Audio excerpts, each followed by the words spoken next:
Péché, Jésus m'a livré. Quel jour de gloire quand Jésus m'a sauvé. Alléluia. Quel jour de gloire quand Jésus m'a sauvé.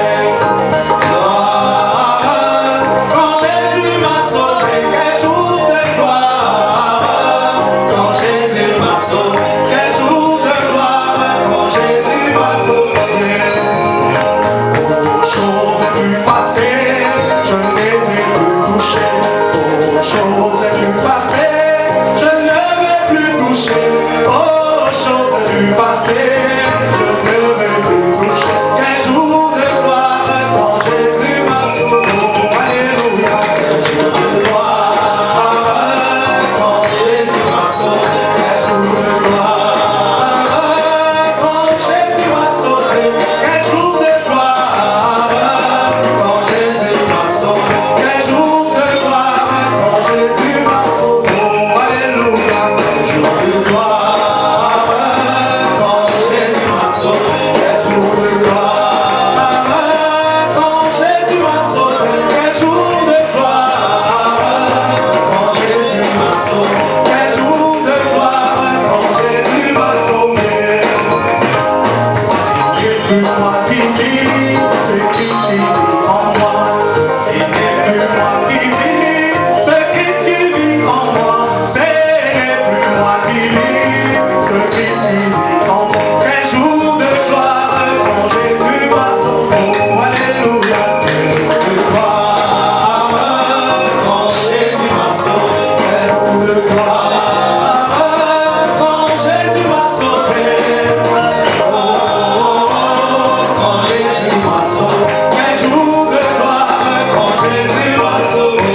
Alléluia. Quel jour de gloire quand Jésus m'a sauvé. Quel jour de gloire quand Jésus m'a sauvé. Gloire quand Jésus m'a sauvé. Quel jour de gloire quand Jésus m'a sauvé. Oui, moi je l'aime, je l'aime, je l'aime. Parce qu'il m'a le premier et a acquis mon salut sous le poids du Calvaire. Oh oui, moi je l'aime, je l'aime, je l'aime.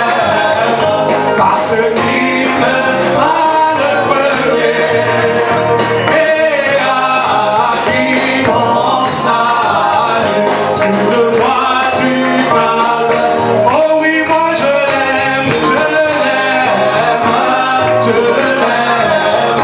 Parce qu'il m'a le premier et a acquis mon salut sous le poids du Calvaire. Je me réjouis des jours comme je marche en paix, car dans toute ma vie je vois la main de Dieu. Et la raison de ce prix, le secret de tout cela, le consolateur de moi. Oh oui, il demeure, il demeure, il demeure. Alléluia, il est avec moi. Oh, je me réjouis des jours, marchant sur le droit chemin, le consolateur est avec. J'entends, il demeure, il demeure, il demeure.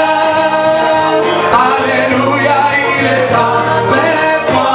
Oh, je me réjouis des jours, marchant sur le droit chemin, le consolateur est avec moi.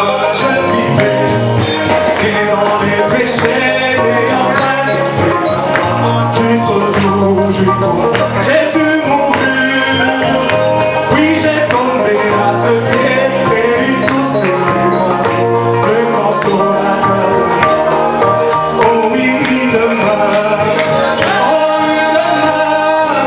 Oh, il demeure. Alléluia, il est avec moi. Je me réjouis des jours marchant sur le droit chemin, le consolateur est avec.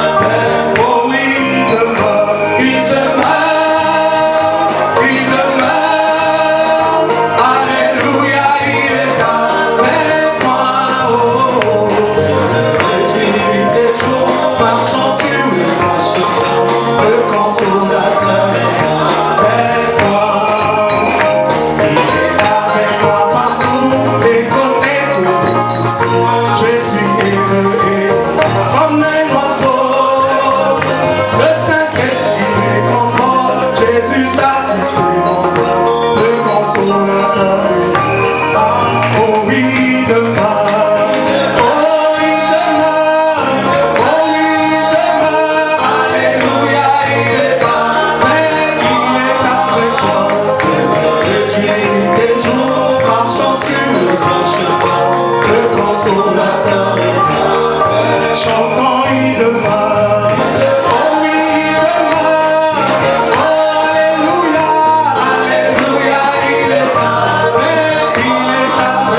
et tout en lui. Tout est en lui, tout est en lui, la plénitude divine et tout en lui. Tout est en lui, tout est en lui, Jésus est Dieu tout-puissant et tout en lui. Emmanuel, Dieu en nous, Jéhovah l'Éternel, l'Esprit tout omniprésent qui remplit l'univers. Grand sacrificateur, qui l'agneau de pécheur, l'auteur de la rédemption, que béni soit son nom. Tout est en lui, tout est en lui, la plénitude divine est tout en lui. Tout est en lui, tout est en lui, Jésus est Dieu tout-puissant et tout en lui. Tout est en lui, tout est en lui, tout est en lui, la plénitude divine est tout en lui. Tout est en lui, tout est en lui, Jésus est Dieu tout-puissant et tout en lui. Le commencement et la fin, l'alpha et l'oméga, la vraie parole incarnée, l'ami de racheter, la sagesse et perfection, la justice et puissance, et tout ce dont j'ai besoin, je le trouve en sa main. Tout est en lui, tout est en lui, tout est en lui, la plénitude divine est tout en lui. Tout est en lui, tout est en lui, Jésus est Dieu tout-puissant et tout en lui. Oh oui, tout est en lui, tout est en lui, oh oui, tout est en lui, la plénitude divine est tout en lui. Tout est en lui, tout est en lui, Jésus est Dieu tout-puissant, oh oui, et tout en lui. Dieu qu'elle nous a gardés, c'est la langue et chanson que Israël est venu, comparaîtra Jésus, qui viendra pour le livrer, notre agneau immolé, la plénitude est en lui, le vainqueur de la mort. Tout est en lui, tout est en lui, tout est en lui, la plénitude divine est tout en lui. Tout est en lui, tout est en lui, Jésus est le tout-puissant et tout en lui.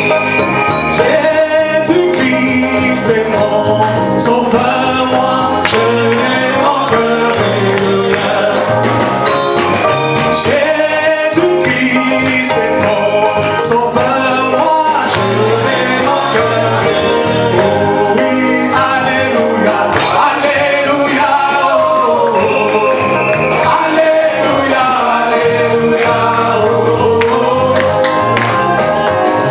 Alléluia, oh, oh, oh. Alléluia, alléluia, oh, oh, oh. Alléluia, alléluia, oh, oh, oh.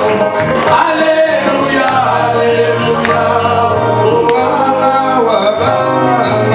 Alléluia, oh, oh. Alléluia, alléluia, oh, oh, oh. Alléluia, oh, oh. Alléluia, alléluia, oh, oh.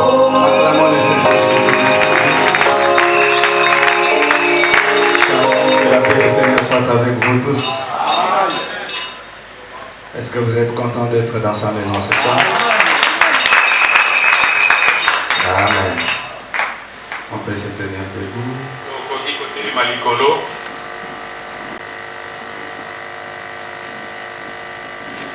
Inclinons nos têtes. Dieu, notre Père Céleste, toi, le Créateur du monde visible et invisible, tu nous as réunis ce soir autour de ta parole.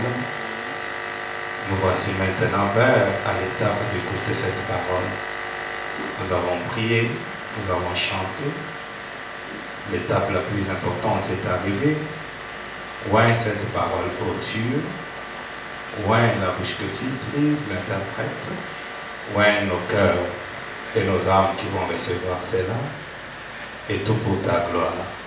Je brise et je marche sur tout esprit contre ton esprit. Au nom de Jésus. Que seul ton esprit bouge dans cette salle. Au nom du Seigneur Sauveur Jésus notre Dieu. Amen. Restons debout. 2 Rois chapitre 7. Le premier verset. Et nous lirons le 9e verset. 2 Rois chapitre 7. La Bible dit, Élisée dit, écoutez la parole de l'Éternel. Ainsi parle l'Éternel. Demain à 7 heures, on aura une mesure de fleurs de farine pour un cycle. Et 2 mesures d'orge pour un cycle à la porte de Samarie.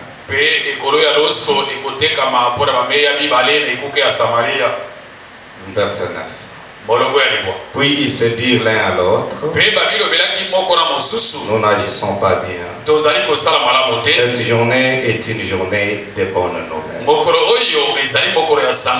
Si nous gardons les silences et si nous attendons jusqu'à la lumière du matin, le châtiment nous atteindra. Venez maintenant et allons informer à la maison. Que Dieu ajoute ses bénédictions à la lecture de sa parole. Veuillez vous asseoir, que Dieu vous bénisse richement. Une fois de plus, nous disons merci à notre Père, notre Papa. Et que Dieu le bénisse pour la confiance. Merci à vous qui êtes venus. Et je crois qu'ils sont prêts pour la parole maintenant. Est-ce qu'on est prêt pour l'écoute de la parole? On a chanté, on a prié. Maintenant, c'est la parole. Alors, depuis le mercredi, nous avons commencé un sujet qu'on pensait terminer en un jour, mais ça n'a pas été le cas. Et nous l'avons intitulé comme suit: une journée de bonnes nouvelles. Et c'est là au verset 9 du chapitre 7. Puis ils se dirent l'un l'autre, nous n'agissons pas bien. Cette journée est une journée de bonnes nouvelles. Voilà notre thème, le titre de notre prédication. Et le mercredi, j'ai essayé de faire voir que notre sujet est basé sur cette histoire de Élisée qui prophétise à propos de l'abondance de la nourriture dans la ville alors que la famine était là.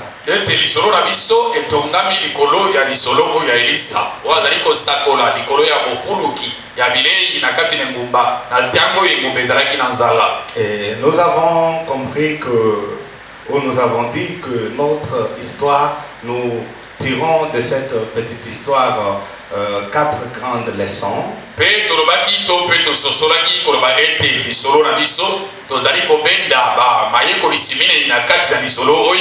Et qui permettront de bien comprendre notre sujet.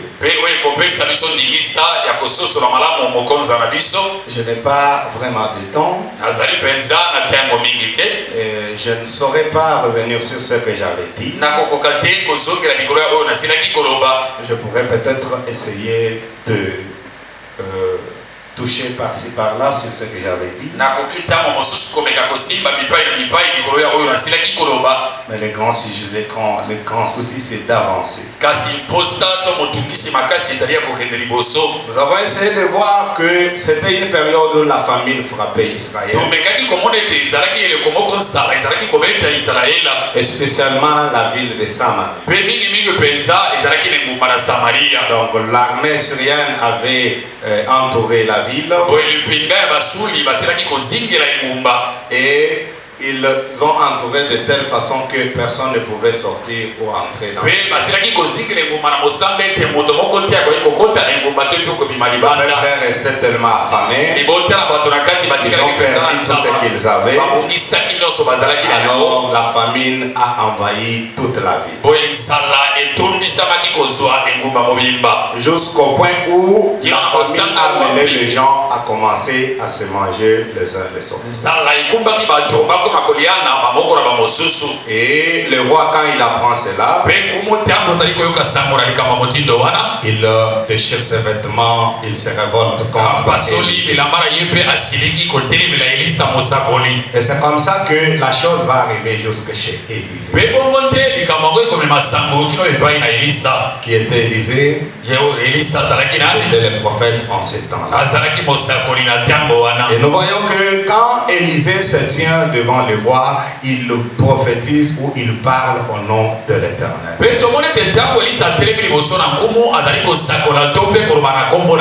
Il dit écoutez la parole de l'Éternel. Ainsi parle l'Éternel. À 7 heures demain à 7 heures, le méca de farine qui est à 6 000 aujourd'hui sera à 500 francs. Celui de riz qui est à 10 000 sera à 2 000 francs. Alors vous voyez que ce n'était pas Élisée qui parlait, c'était Dieu qui parlait.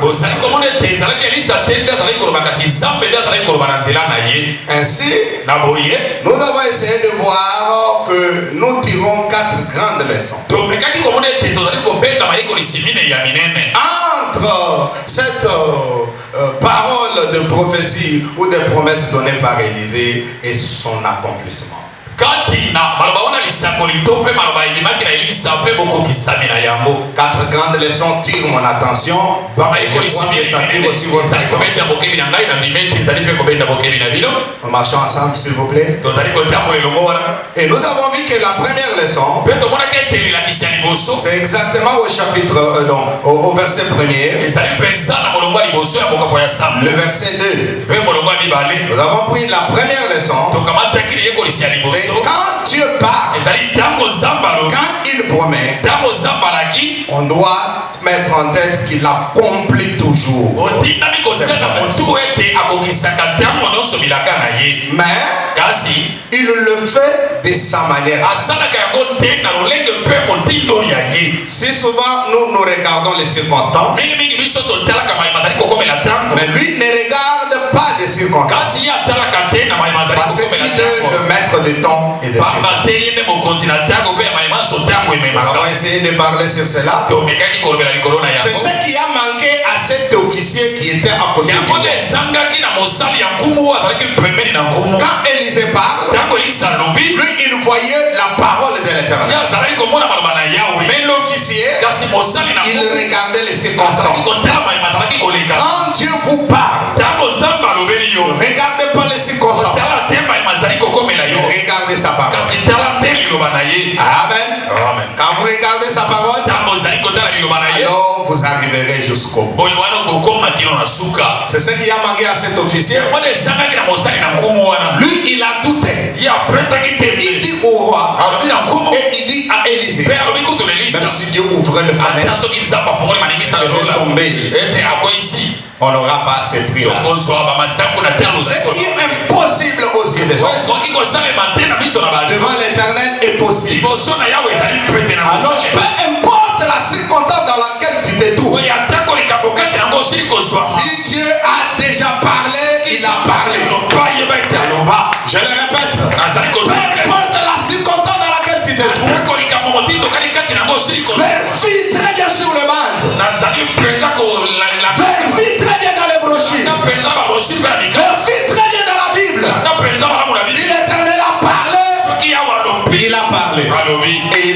accomplira ses plans. La deuxième leçon, nous avons vu que après que Élisée ait parlé, les gens se demandent comment ça va se passer. Regardez ce qui arrive. Élisée rentre dans sa chambre. Le roi rentre chez lui. L'officier chez lui. Tout le peuple rentre. Et personne ne cherche à aider Dieu. N'aidez pas Dieu. S'il a parlé, il a parlé. Ce n'est pas les choses que nous voyons. Les gens qui cherchent à aider Dieu. S'il a parlé, il a parlé. Et lui-même doit faire pour accomplir. Alors, les gens ne savaient pas comment cette prophétie devrait s'accomplir.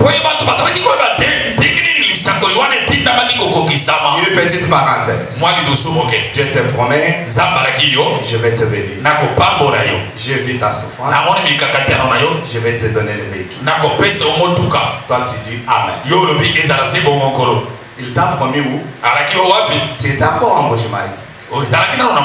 Tu étais encore en Lubumbashi. Mais le véhicule tu l'as ici à Kinshasa. Voyez-vous? Il va le faire de quelle manière? Je ne sais pas. Il va le faire quand? Je ne sais pas. Mais tout ce que je sais, il a parlé et il doit accomplir. Amen. Mais quand on essaye à aider Dieu, mon frère, comme Dieu a dit, il va te donner le véhicule. Bon, je te prête d'abord mon véhicule. Que les gens ne viennent pas voir que dans notre église, Dieu a failli. Là, vous aidez Dieu. On ne l'aide pas. Amen. Maintenant, regardez ce qui arrive. Tout le monde était calme. Dieu a commencé à se débrouiller lui-même. Il part à la porte de la ville. Il prend 4 lepers.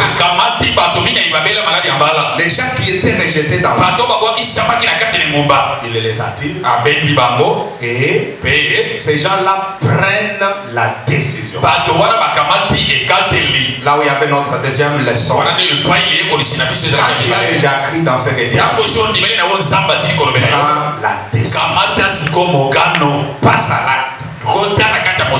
C'est ce qu'Abraham a fait. Il m'a promis un fils. Je ne dois pas croiser les bras. Je prends la décision. De faire quoi? De me comporter comme quelqu'un qui attend un fils. Il est parti au marché. Il a cherché les couches. Il est parti au marché. Les petits envies de bébé. Qu'est-ce que tu fais, vieillard Abraham? Dieu m'a dit que j'aurais un fils. Je suis en train de préparer sa maternité. Ainsi l'église du Dieu vivant, vous devez passer à la prendre la décision. Nous avons lu Frère Branham dire, Dieu ne prendra pas toutes les décisions à notre place. Est-ce qu'on peut dire amen à cela? Je ne peux pas rentrer parce que je vais consommer beaucoup de temps. Et nous avons entendu Frère Branham dire, c'est maintenant l'heure de prendre la décision. Prendre quelle décision? Seigneur, tu m'as guéri. Je le crois. Je prends maintenant la décision de vivre comme quelqu'un qui est. Est-ce qu'il y a quelqu'un qui a pris la décision? Est-ce qu'il y a quelqu'un qui a pris la décision? Oui. Prenez la décision. Pas seulement la décision verbale. Ces 4 lépreux ont pris la décision. Si nous entrons dans la ville, il y a la famine. On va mourir. Si nous restons ici, on n'a pas à manger, on va mourir. Si nous allons là-bas, les Syriens vont nous tuer. De toute façon, nous sommes des morts. Mais là-bas, il y a une possibilité. Ils peuvent nous laisser. Ils peuvent nous laisser. Et là, nous aurons la chance de vivre. Allons-y. Tous 4. Ils sont allés. Est-ce que vous êtes là? C'est la prise de la décision. Pas regarder son état. Ils étaient dans le prêt. Ils étaient des faiblards. Mais ils ont pris la décision. Et nous avons dit quand vous prenez la décision, si c'est une décision correcte avec la parole, le Dieu de William Branham mettra sa puissance dans la décision. C'est pourquoi ce soir, prends la décision. C'est terminé avec la maladie. Prends la décision. C'est terminé avec la vie d'étendre la main. Prends la décision. C'est terminé avec la vie des pharmacies à la maison. Est-ce que vous dites amen à cela? Est-ce que vous dites amen à cela? Dieu ne prendra pas toutes les décisions à votre place. Ça, c'était la deuxième leçon. J'avais parlé de cela. Écoutez ce que Branham dit. J'ajoute une petite écriture. Et puis nous continuons. Le principe de la guérison. 23 septembre 1951. Le point 59. Écoutez ce qu'il dit. Mais j'aimerais vous poser une question. Une fois il y avait de lépreux au portail. Ils ont dit pourquoi resterons-nous ici jusqu'à mourir? Faisons quelque chose à ce sujet. Fournissez un effort. Ça c'est fait maintenant qui vous dit. Fournissez un effort. Nous voyons beaucoup de gens aujourd'hui. Oh, Dieu m'a promis qu'il va me bénir. Mais qu'y a-t-il dans ta main? Tu dois fournir aussi l'effort. À partir de peu que tu as dans la main, le Dieu qui avait pris le filet de pierre et qui a attiré beaucoup de poissons, il prendra le peu que tu as dans les mains et il va faire la grâce. Nous avons enseigné à l'église que soyez bénis, mais nous ne leur avons pas enseigné les lois de la bénédiction. Amen.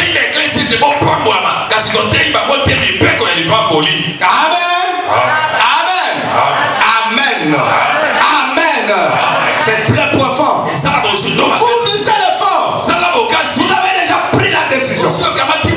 Oui, c'est la vérité. Vous devez fournir l'effort. Fournissez un effort. Levez-vous. Il dit, le médecin a fait le prochain effort. Il dit, Dieu a fait tout son possible. Les médecins ont fait l'impossible. Les humains qui peuvent t'aider, ils ont fait leur effort. Dieu lui au ciel, il a fait tout son possible. La chose suivante à faire, c'est que vous agissez et que vous mettiez votre foi à l'œuvre dans la parole de Dieu. Est-ce que quelqu'un peut dire alléluia? Ce qui vous reste, mettez votre foi à l'œuvre. Voyez-vous cela? Nous nous arrêtons à ce qu'on a prié. Nous nous arrêtons à ce que Dieu a dit. Il a besoin aussi de tes efforts. Il arrive à la tombe de Lazare. Il dit, où est-ce que vous l'avez enterré? On dit, c'est ici. Il y avait une grosse pierre. Il était le tout-puissant. Il pouvait ordonner à la pierre, ôte-toi de là. Il dit aux gens, enlevez cette pierre. Et madame dit, c'était une pierre. Voyez-vous cela? En d'autres termes, ça signifie l'incrédulité. Mais dans un autre aspect, l'homme doit effectuer ses efforts. Même dans la guérison divine, il a besoin de ton effort. On attend la bénédiction sans aucune décision prise, sans aucun effort fourni. Non, nous devons revoir les choses. Est-ce que l'Israël peut dire amen? Il dit la chose suivante à faire, ce que vous avez su, et que vous mettez votre foi à l'œuvre dans la parole de Dieu. Est-ce qu'on peut dire amen? C'était là le deuxième point. Le troisième point ou la troisième leçon, après que ces gens aient pris la décision, ils ont commencé à marcher en allant vers le camp de Syrie. Peut-être affamés et dans leur état de maladie, ils pouvaient être en train de marcher à petits pas. À un moment donné, ils s'assoient. À un moment donné, ils se lèvent, ils marchent. Mais ils ne savaient pas quelque chose qui se passait là. Le Dieu qui a parlé à Élisée, il dit: je vais m'emparer de ces 4 lépreux. La Bible dit: Dieu a pris le pas de lépreux. Le pas faible de lépreux. Il a transformé cela dans un grand bruit. Des chars de combat, d'une grande arme. Est-ce que vous êtes avec moi? Dans le camp de Syrie, ils écoutaient le bruit des chars. Mais chez les lépreux, ils voyaient le faible pas. Est-ce que quelqu'un peut dire amen? Est-ce que quelqu'un peut dire amen? Ne néglige pas le faible pas que tu as. Oh, vers l'accomplissement de la promesse. Nous sommes à genoux en train de prier, attendant que la promesse s'accomplisse. Et là, à genoux, nous avons des faibles mots. Nous avons des faibles paroles. Dans notre état faible, nous prononçons quelques paroles. Mais le Dieu qui a promis d'accomplir, il vient, il prend les faibles paroles et il transforme cela dans un grand vent de tourbillon dans le camp des ennemis. Oh, je vais entendre un grand amen. C'est pourquoi le troisième point ou la troisième leçon que nous tirons, Dieu peut transformer nos faibles mots, nos faibles pas. Dans la prière, ils peuvent transformer et faire trembler les diables avec ça.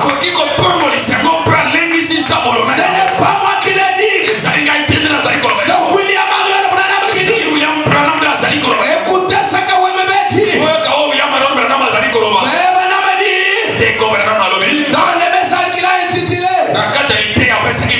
Jésus-Christ est le même hier, aujourd'hui, éternellement. Le point 45, le 16 janvier 1955. Branham dit: eh bien, les Écritures, je crois, un passage déclare que. Oh là là. Un passage déclare que. Que quoi? Les démons tremblent quand le plus faible des saints se met à genoux.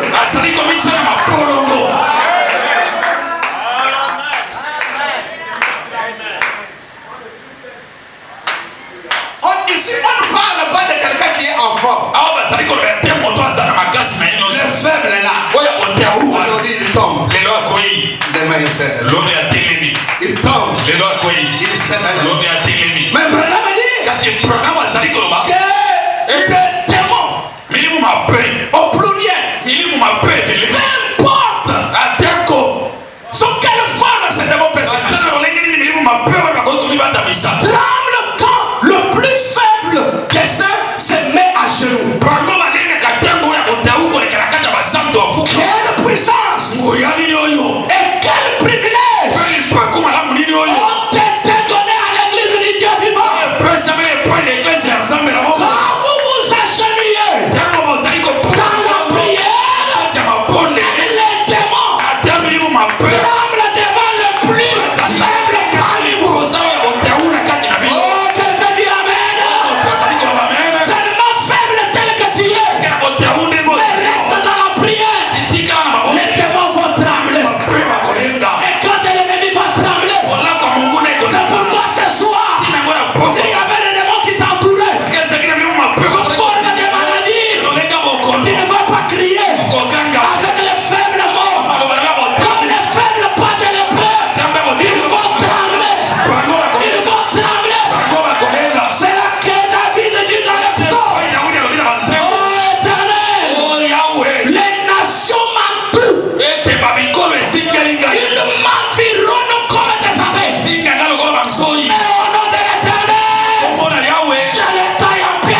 choses. Toi, tu n'es pas le plus faible. Tu n'es pas le plus faible.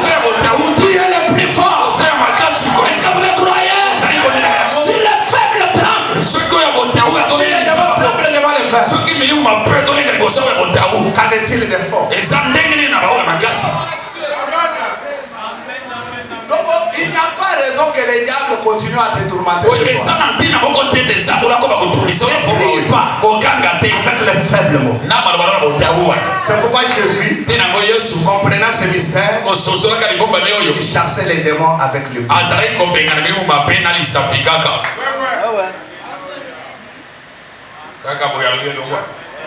Amen. Même Tommy Osborne, quand il donne témoignage de Branham, il dit il s'attendait à voir Branham crier. Non, il est resté calme. Il a la tête. Il a levé la tête. La fille est déjà guérie. Moi je m'attendais à ce qu'on crie. Il n'est pas dans les rabachaka. Le faible mot. Je ne sais pas si l'église comprend cette profondeur. Je ne sais pas si vous comprenez. Venez rentrer chez vous comme de fous. Tu entres dans la maison, tu commences à parler. Pas de mots de malheur. Quitte là-bas. La porte est là. Vous ne plus revenir. Alléluia.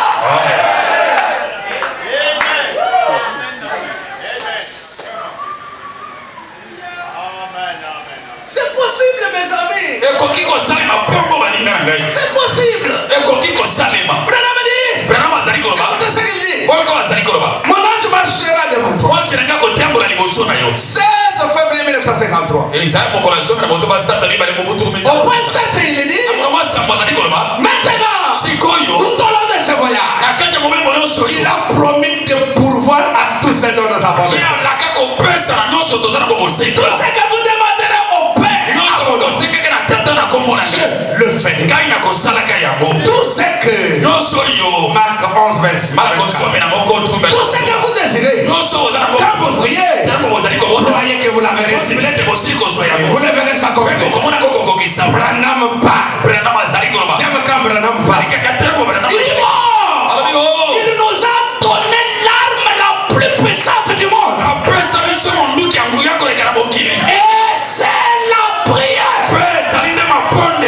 Est-ce que vous le croyez? Branham dit, c'est la prière qui change les choses. Le chrétien, c'est là où il y a mon problème. Le chrétien ne réalise pas quelle puissance il possède lorsqu'il se met à genoux devant le Dieu tout-puissant au nom de Jésus-Christ. Il ne réalise pas quelle puissance cela représente. Mais moi je te dis ce soir, il y a une forte puissance qui fait trembler les démons. Quand tu es enfermé dans ta maison, la petite prière de ventilaire, ça fait trembler tous les démons du quartier.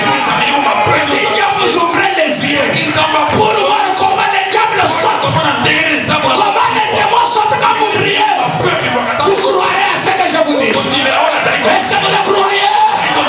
L'arme la plus puissante n'est pas faible. Les lépreux qui sont en train de marcher à pas faible, en train de marcher à pas faible, mais comme ils étaient conduits par le Seigneur, je prends l'air bas, ils transforment dans le bruit des grandes armées. Oh, j'ai toujours cru que quand un chrétien est à genoux, il y a des flèches qui sortent, il y a des bombes atomiques qui sortent, il y a des armes, des boules de balles qui sortent. Et aucun démon peut résister devant toi. Oui, c'est la vérité. Oui, c'est la vérité. Le problème, parce que nous ne croyons même pas dans notre propre prière. Vous devez commencer par croire. Quand vous agenouillez, ça fait trembler les gens.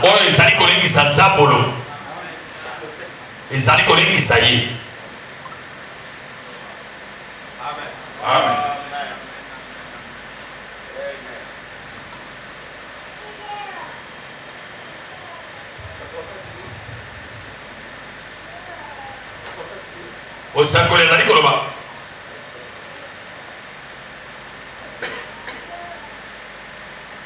Allons-y, le prophète dit. Il possède quand lorsqu'il se met à genoux devant Dieu. Au nom de Jésus-Christ. Il ne réalise pas quelle puissance il représente. Si seulement les gens peuvent réaliser qu'avec ce qui leur est donné, tout ce que vous demandez vous sera accordé. Si vous pouvez vous emparer par donc de la foi pour croire la chose, car la parole de Dieu est la vérité. Amen. Je prie que Dieu le fasse comme cela pour toi. Ça, c'est la leçon qu'on doit apprendre. C'est la leçon qu'on doit apprendre. Dieu t'a déjà parlé. Tu as déjà pris la décision. Et tu as cru, tu as pris la décision. Tu dois rester à genoux. Même avec le peu de mots, ça va faire des affaires. Beaucoup de gens ne restent pas à genoux pour attendre la promesse. On lui promet, il part montant descend. Non. Même si tu n'as pas le temps de prier, ne dis pas que tu pries seulement 1 heure. Non, Dieu peut t'avoir formé à prier 15 minutes. Les 15 minutes là, si tu es sincère dans sa présence, ça va faire des effets là. Est-ce qu'on peut dire amen? Je vais aller tout droit vers mon sujet. Parce que ça sont des leçons que je donne. La 4e leçon est la dernière. Regardez quand ces gens partent, Dieu a transformé leur part. Les Syriens ont profité. Ils n'ont même pas vérifié qu'est-ce qui se passe. Ils ont profité comme des mouches. Et après, les gens qui venaient faiblement là, ils arrivent, ils regardent ici, il n'y a personne. Ils regardent là-bas, il n'y a personne. Ils regardent là-bas, il n'y a personne. Jusqu'à ce qu'ils se sont rendus compte que les Syriens ont fui. Comme ils étaient affamés, ils ont commencé à manger. Ils ont mangé, ils ont eu la force. Et ils ont transporté ce qu'ils pouvaient transporter. Maintenant, arrivé au verset 9, là où il y a notre sujet. Qu'est-ce qu'ils disent? Ils disent non, arrêtez-vous. Dis non, nous n'agissons pas bien. Cette journée, c'est une journée de bonne nouvelle. On ne peut pas seulement se contenter à manger. Se contenter à se réjouir. Nous devons aller annoncer aussi aux autres. Est-ce que quelqu'un peut dire amen? Annoncer aux autres. Dire à ceux qui sont dans la vie. Pour qu'eux aussi, ils viennent aussi prendre. Est-ce que vous êtes là? La 4e leçon. Quand Dieu vous promet, il accomplit quelque chose. Au moment de l'accomplissement, vous devez toujours annoncer cela aux autres.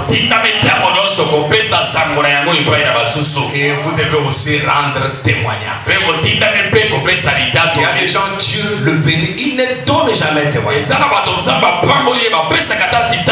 y a des gens assis qui n'ont jamais donné même un seul témoignage. Ne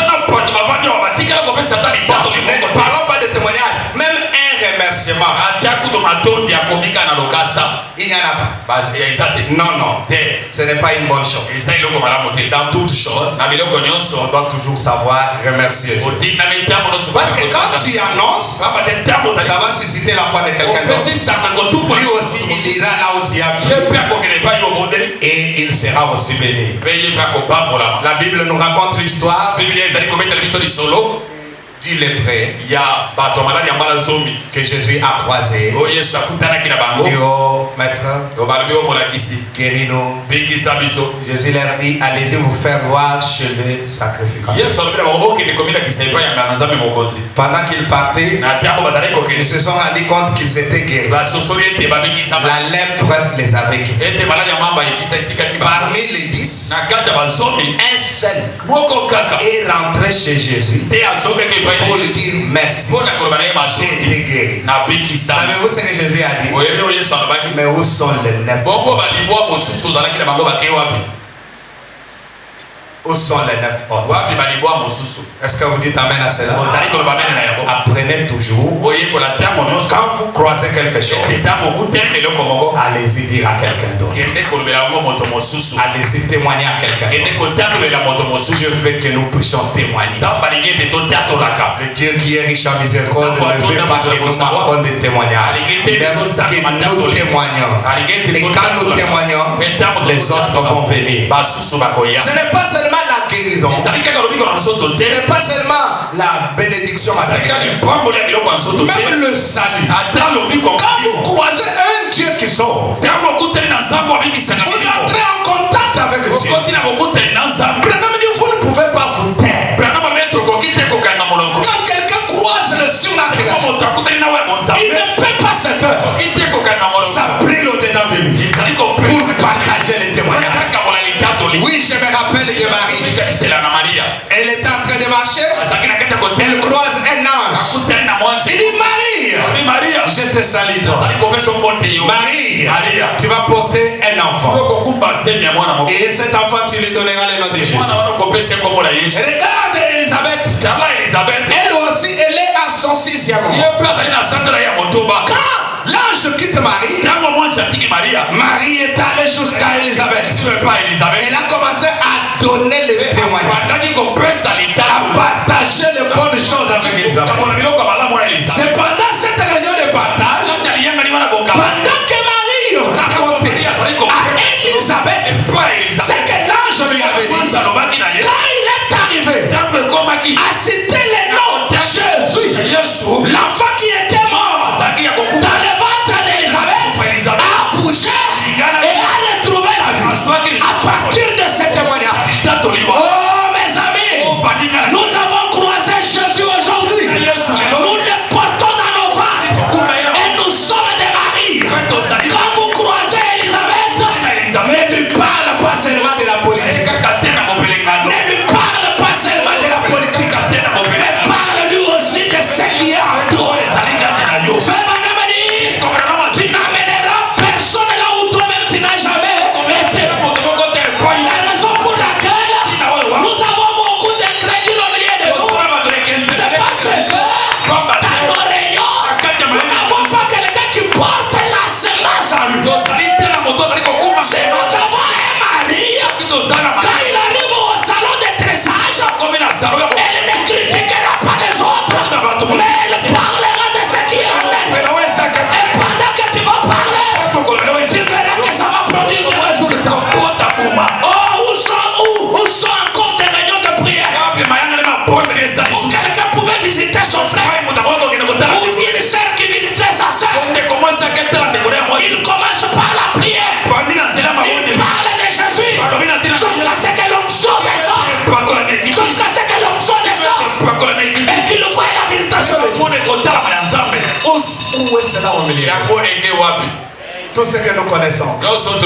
Dis à mon cher, j'étais avec cette jeune fille là. Elle m'a dit qu'elle m'aime. Oui, c'est la vérité.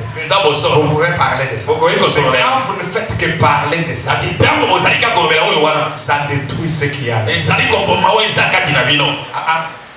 Si vous ne dites pas amen, je ne vous force pas. Vous Vous pouvez parler de la politique. Notre pays, bien sûr. Et à un moment donné, full stop. Changer de sujet. Vous parlez du témoignage. Frère, j'étais à la maison. Mon petit enfant était malade. Mais j'ai senti la présence. Je ne dérange pas les pasteurs. Je ne dérange pas les diacres. J'ai pris l'enfant. Je suis allé devant la photo de l'âme. Quand j'ai prié, sur place, l'enfant était guéri. Toi, tu penses que si tu parles sérieusement de cela, l'onction ne va pas descendre sur toi.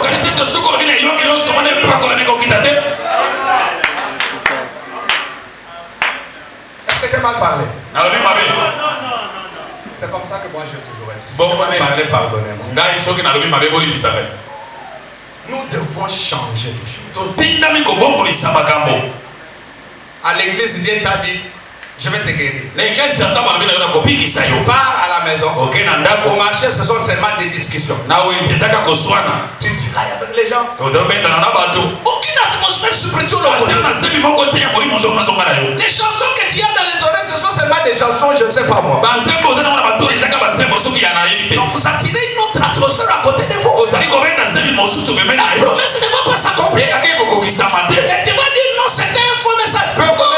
C'est toi qui as développé une mauvaise attitude. La promesse ne sait pas.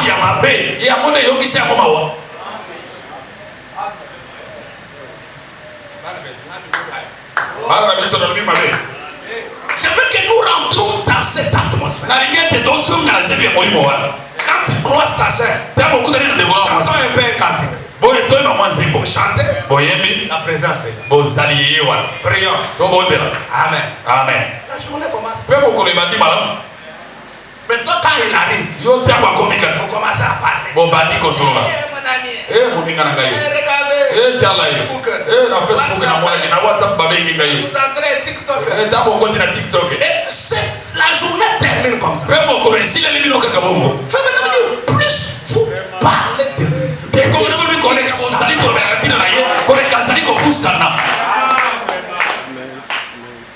on devrait amener à l'église une portion de Dieu. Mais nous amenons la tête est surchargée avec des critiques. La tête est surchargée avec des ceci. Pendant que je prêche, on compte les minutes qu'il reste 15 minutes. Je dois aller dans telle chose. Comment on va palper la main de Dieu? Épouse, réveillez-vous. Vous savez à quelle heure nous vivons? C'est l'âge de la matière de l'épouse.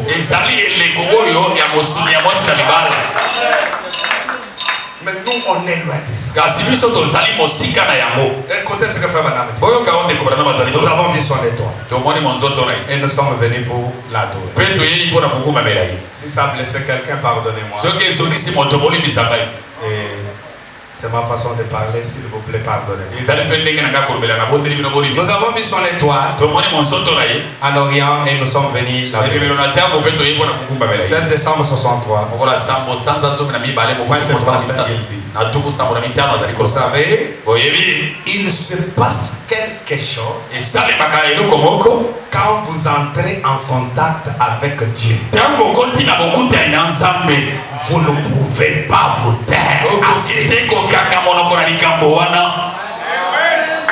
Est-ce qu'il y a des gens qui ont déjà été en contact avec Dieu? Vous ne pouvez pas vous taire. Dès que vous voyez Dieu vous faire quelque chose, regardez notre pasteur ici. Quand seulement Dieu lui a donné son colis, il ne pouvait pas se taire. Quelques minutes il va. Quelques minutes il va. Mais ça suscitait la foi dans beaucoup. Est-ce que vous voyez cela? Quand Dieu fait quelque chose, vous entrez en contact avec Dieu. Tu ne peux pas te taire. La raison pour laquelle tu te tais, c'est parce que tu n'as pas encore quelque chose. Je veux ce soir que le Dieu de Branham te donne un témoignage, qu'il te donne quelque chose, que